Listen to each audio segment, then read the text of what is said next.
Hai Sobat Intan, Assalamualaikum. Bertemu lagi dengan saya Nurul Anissa dalam acara Bincang Santai Rumah Sakit Intan Husada Garut. Sobat Intan, apakah sudah pernah mendengar istilah tonsilektomi? Dalam perbincangan kali ini, kita akan membahas tuntas tentang hal itu. Langsung saja kita akan berbincang dengan Dr. Riki Vita, spesialis THT Rumah Sakit Intan Husada Garut. Halo dok, apa kabarnya hari ini? Baik Teh Nurul. Teh Nurul gimana nih kabarnya? Alhamdulillah baik juga dok. Dok, ada yang mau dibahas nih tentang tonsilektomi. Itu sebenarnya istilah apa ya dok ya? Ya, jadi tonsilektomi adalah sebutan untuk prosedur pengangkatan tonsila palatina. Tonsila palatina itu biasa dikenal dengan amandel. Jadi ada beberapa penyakit amandel yang memang perlu untuk diangkat atau indikasi pengangkatan. Nah, amandel itu apa sih gitu kan? Amandel itu adalah salah satu organ limfoid atau kelenjar getah bening yang berada di dalam rongga mulut kita atau di dalam tenggorok kita, yang fungsinya adalah sebagai penjaga atau pertahanan tubuh kita terhadap infeksi. Jadi awalnya amandel pada usia anak-anak itu sebagai penyaring kuman yang masuk ke dalam rongga mulut kita.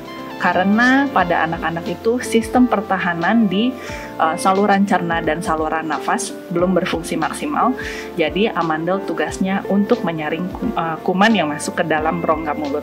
Nah, bila kewalahan melawan infeksi, maka amandel itu bisa membengkak yang kita sebut radang amandel. Radang amandel ini ditandai dengan kemerahan, bengkak, dan nyeri pada tenggorokan, di mana amandel yang sering terkena infeksi kita namakan sebagai tonsilitis, yang secara terus-menerus dan berulang-ulang bisa membesar dan jaringan tonsilnya itu bisa rusak yang malahan menjadi sarang kuman atau fokus infeksi sehingga tidak lagi menjadi alat kekebalan tubuh. Gitu ya dok ya. Kalau amandel yang normal itu yang bagaimana ya dok ya? Nah, yang disebut amandel yang normal itu adalah amandel yang tidak menyebabkan gangguan. Gangguannya seperti gangguan penelanan dan pernafasan. Gangguan penelanan itu apa? Misalnya sakit tenggorokan, rasa mengganjal gitu atau batuk. Dan gangguan pernafasan itu terutama gangguan pernafasan pada saat tidur, seperti ngorok, sesak atau sulit bernafas pada saat tidur, yang biasa kita sebut sebagai sleep disorder breathing atau OSAS, obstruksi sleep apnea syndrome. Gitu ya. Nah, untuk perbedaan sendiri dari radang tenggorokan sama amandel itu bagaimana ya dok ya? Ya, radang tenggorokan merupakan istilah yang umum yang diketahui oleh masyarakat. Sedangkan dalam dunia medis itu ada banyak Teh Nurul istilah-istilahnya. Misalnya yang pertama faringitis. Faringitis itu adalah radang pada faring. Faring itu adalah bagian belakang dari tenggorok kita. Ada juga istilah selain faringitis itu tonsilitis. Nah, yang kita bahas ini tonsilitis itu yang seperti yang jelasan tadi, radang pada tonsil atau amandel ya. Ada juga adenoiditis. Adenoiditis itu radang pada adenoid. Adenoid itu adalah amandel juga yang lokasinya di belakang hidung kita.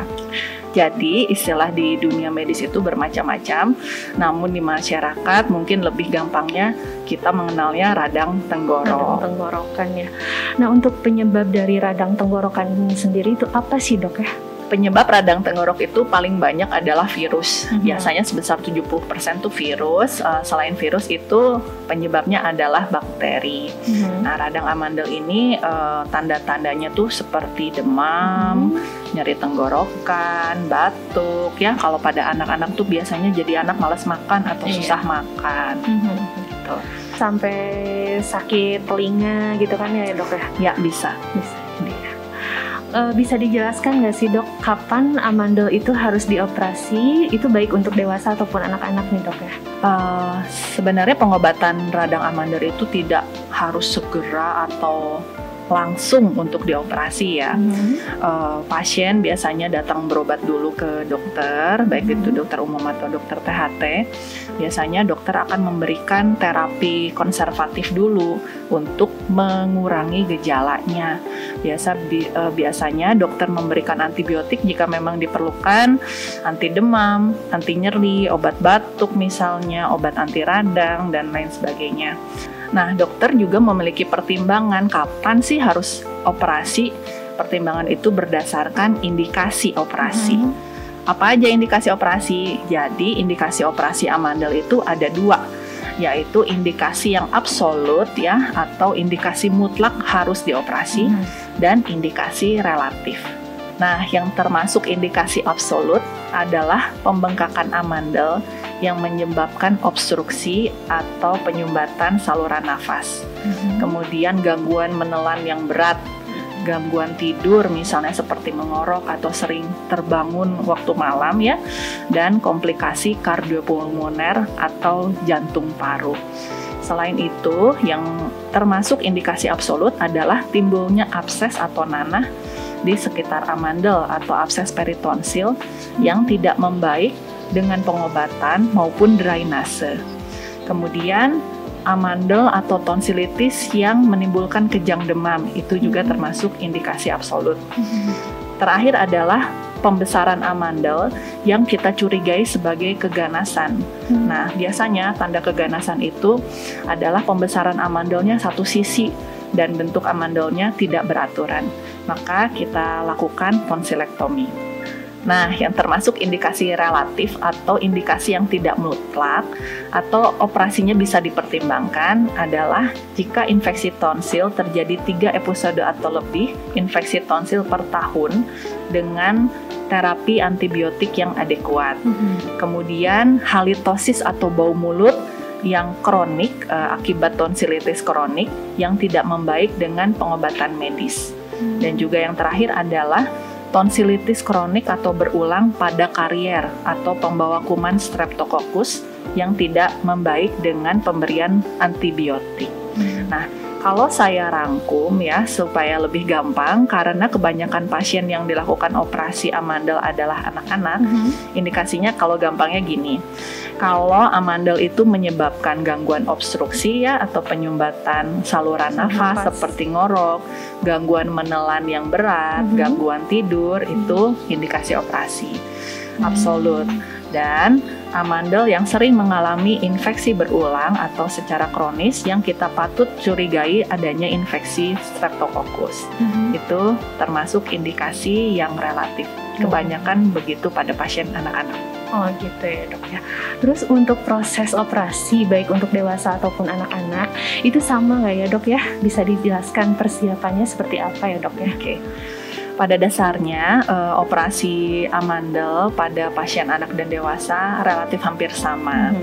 Jadi setelah pasien atau keluarga memahami penjelasan dari dokter dan berkeputusan untuk melakukan operasi, maka ada beberapa persiapan sebelum operasi.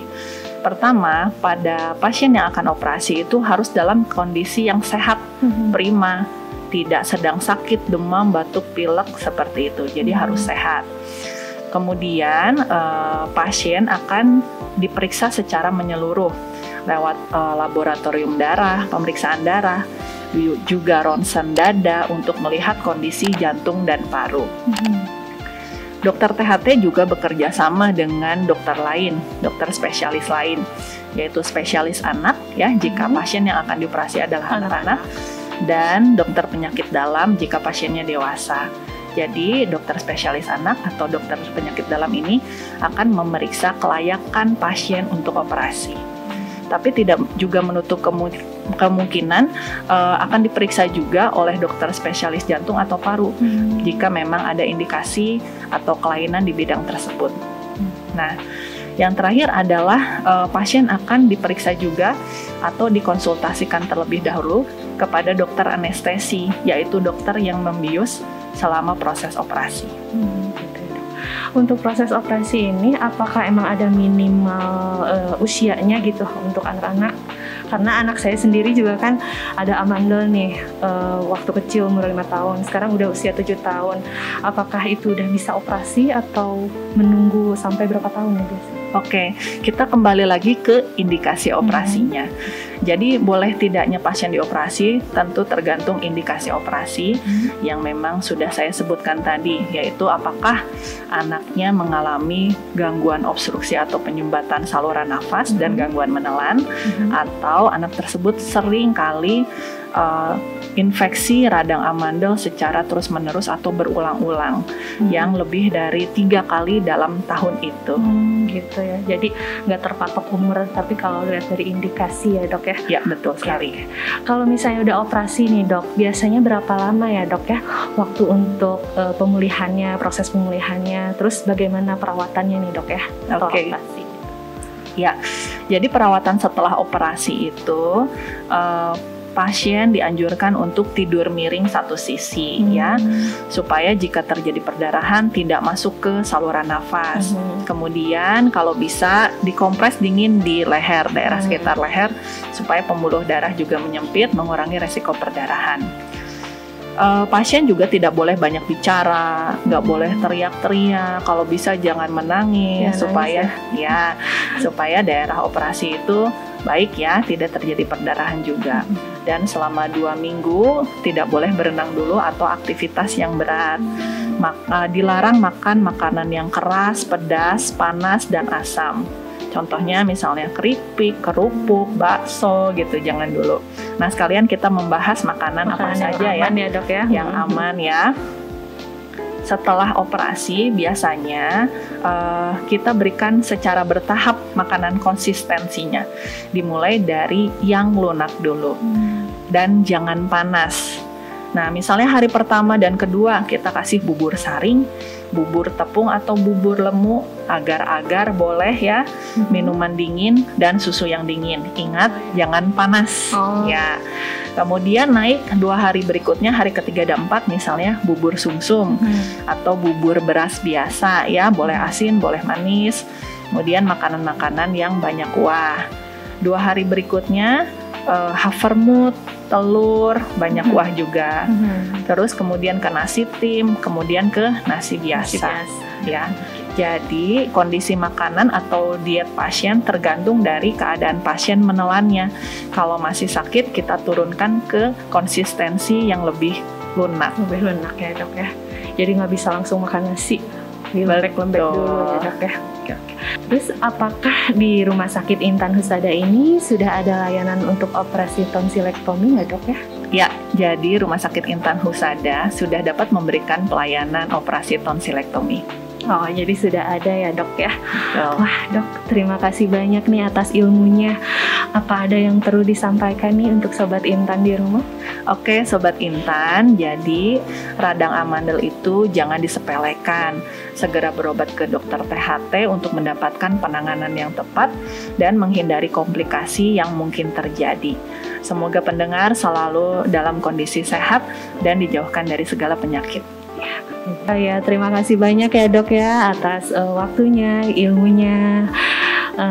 Untuk konsultasi langsung dengan Dr. Ricky Vita, spesialis THT, bisa datang langsung ke rumah sakit kami setiap hari Senin sampai dengan Jumat pukul 14 sampai dengan 16.